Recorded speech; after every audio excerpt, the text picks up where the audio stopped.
उत्तराखंड में कोविड के मामले लगातार बढ़ते चले जा रहे हैं। बुधवार को राज्य में 505 नए कोरोना केसेस सामने आए, जिसके बाद कुल एक्टिव केस की संख्या अब 1000 के पार पहुंच गई है। राज्य में कोरोना संक्रमण की दर भी बढ़कर अब 2.74% हो गई है। देहरादून में सबसे ज्यादा 253 नए मामले सामने आए हैं। हरिद्वार में 64, नैनीताल में 55, पौड़ी में 60 नए केस सामने आए हैं, तो वहीं उधम सिंह नगर में 37 नए मामले देखने को मिले हैं। और उत्तराखंड में प्रियंका गांधी की रैली भी रद्द हो गई है। कोरोना के बढ़ते मामले को देखते हुए प्रियंका की रैली को रद्द किया गया है। अल्मोड़ा और श्रीनगर में 9 जनवरी को प्रियंका गांधी की एक रैली तय थी, मगर अब उसे कैंसिल कर दिया गया है। कांग्रेस प्रदेश अध्यक्ष गणेश गोदियाल ने कहा कि बाकी पार्टियां भी प्रियंका गांधी के फैसले का अनुसरण करें। के संभावित प्रसार को देखते हुए आदरणीय प्रियंका गांधी जी की प्रस्तावित जनसभाएं जो कि श्रीनगर और अल्मोड़ा में होनी है, उनको फिलहाल स्थगित कर दिया गया है। मैं उम्मीद करता हूं कि सभी राजनीतिक दल उनकी इस भावना की कद्र करते हुए बड़ी रैलियों पर स्थगन का अपना जो प्रियंका जी ने शुरुआत की है उसका अनुसरण करेंगे।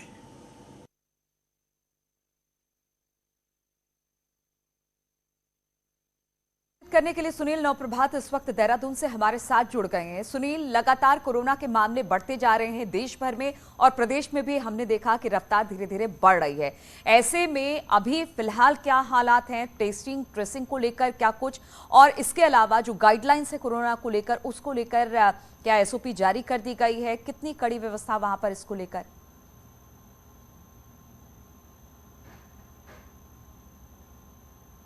उत्तराखंड में बहुत तेजी के साथ कोविड का संक्रमण बढ़ रहा है। आपने देखा होगा कि पिछले दिनों 310 कोविड के केस आए थे और अगले 24 घंटे में 505 केस उत्तराखंड में देखने को मिले। जहां उत्तराखंड में पहले 100, 75, 70 के आसपास एक्टिव केस थे, आज की स्थिति में हफ्ते भर के अंदर एक्टिव केसों की संख्या 1000 के पार कर गई है।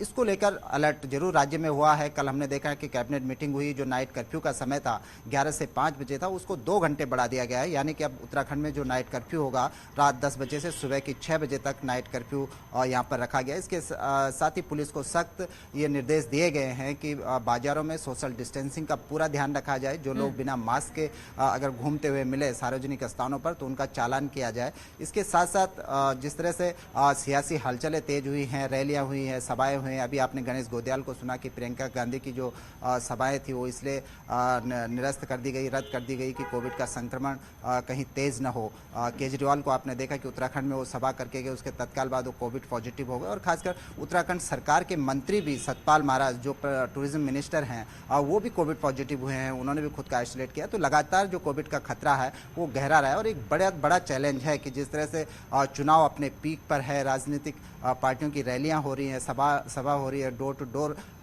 लोग एक दूसरे से बातचीत करने जा रहे हैं, तो उससे खतरा गहरा गया है। और सरकार का कहना है कि वो अलर्ट मोड पर है। कैबिनेट की एक सब कमेटी भी बाकायदा इसके लिए बनाई है। कल ही इस बात की ब्रीफिंग हुई कि कैबिनेट सब कमेटी जल्द ही बैठेगी, तमाम पहलों पर विचार करेगी और उसके बाद जो भी आवश्यक कदम होगा कोविड के मद्देनजर उसको उठाया जाएगा। चलिए, बहुत बहुत शुक्रिया आपका जानकारी देने के लिए सुनील।